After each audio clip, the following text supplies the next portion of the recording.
안녕하세요. 오늘도 매일 1시간 기도 챌린지 오신 모든 분들을 환영합니다. 오늘도 레리 스탁스텔 목사님의 1년 성경 읽기 플랜을 갖고 말씀 묵상을 하겠습니다.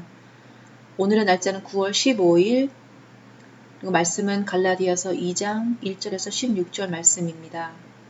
그 다음에 14년이 지나서 나는 바나바와 함께 디도를 데리고 다시 예루살렘으로 올라갔습니다. 내가 거기서 올라간 것은 계시를 따른 것이었습니다. 나는 이방 사람들에게 전하는 복음을 그들에게 설명하고 유명한 사람들에게는 따로 설명하였습니다. 그것은 내가 달리고 있는 일이나 지금까지 달린 일이 헛되지 않게 하려고 한 것입니다. 나와 함께 있는 디도는 그리스 사람이지만 할례를 강요받지 않았습니다. 몰래 들어온 거짓 신도들 때문에 할례를 강요받는 일이 있었던 것입니다. 그들은 우리를 노예로 만들고자 하여 그리스도 예수 안에서 누리는 우리의 자유를 엿보려고 몰래 끼어든 자들입니다. 우리는 그들에게 잠시도 굴복하지 않았습니다. 그것은 복음의 진리가 언제나 여러분과 함께 있게 하려고 한 것입니다. 그 유명하다는 사람들로부터 나는 아무런 제한도 받지 않았습니다. 그들이 어떤 사람들이든지 나에게는 아무 상관이 없습니다. 하나님께서는 사람을 겉모양으로 판단하지 않으십니다. 그 유명한 사람들은 나에게 아무런 제한을 하지 않았습니다. 도리어 그들은 베드로가 할례 받은 사람에게 복음을 전하는 일을 맡은 것과 같이 내가 할례 받지 않은 사람에게 복음을 전하는 일을 맡은 것을 알게 되었습니다. 그들은 베드로에게는 할례 받은 사람에게 복음을 전하게 하시려고 사도직을 주시노니 나에게는 할례 받지 않는 사람에게 복음을 전하게 하시려고 사도직을 주셨다는 사실을 깨달았습니다. 그래서 기둥으로 인정받은 야고보와 게바와 요한은 하나님이 나에게 주신 은혜를 인정하고 나와 바나바에게 오른손을 내밀어서 친교의 악수를 하였습니다. 그렇게 하여 우리는 이방 사람에게로 가고 그들은 할례 받은 사람에게로 가기로 하였습니다. 다만 그들이 우리에게 바란 것은 가난한 사람을 기억해 달라고 한 것인데 그것은 바로 내가 마음을 다하여 해오던 일이었습니다.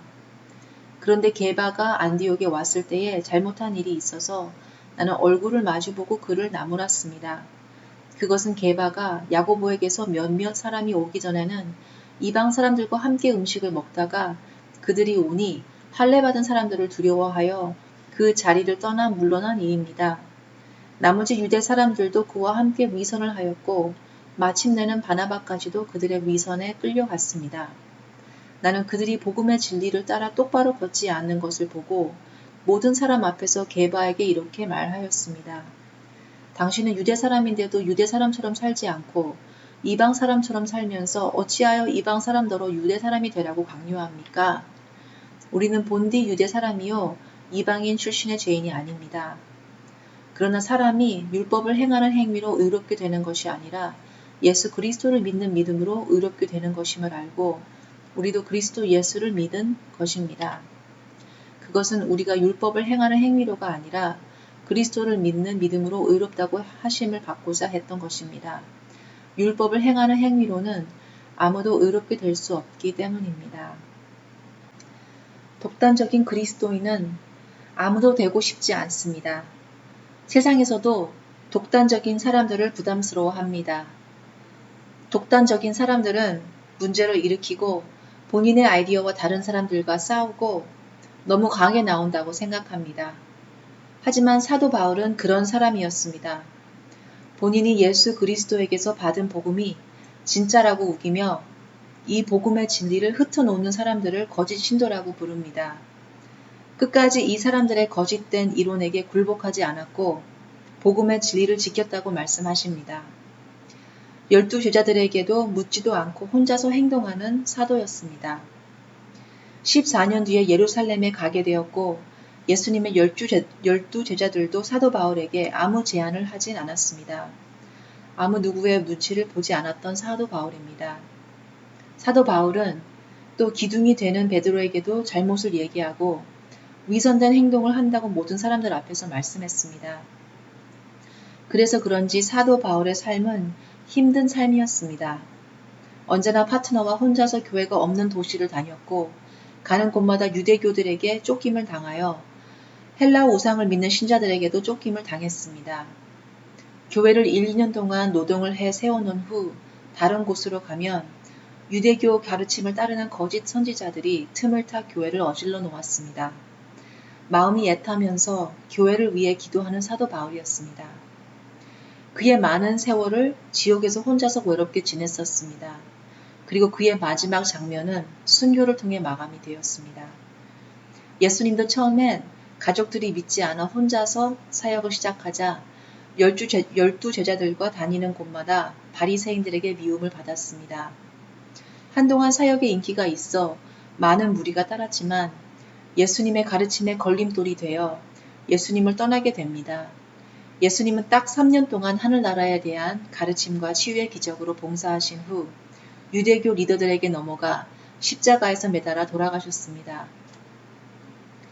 사도 바울과 예수님은 어떻게 이런 힘든 길을 걸을 수 있었을까요?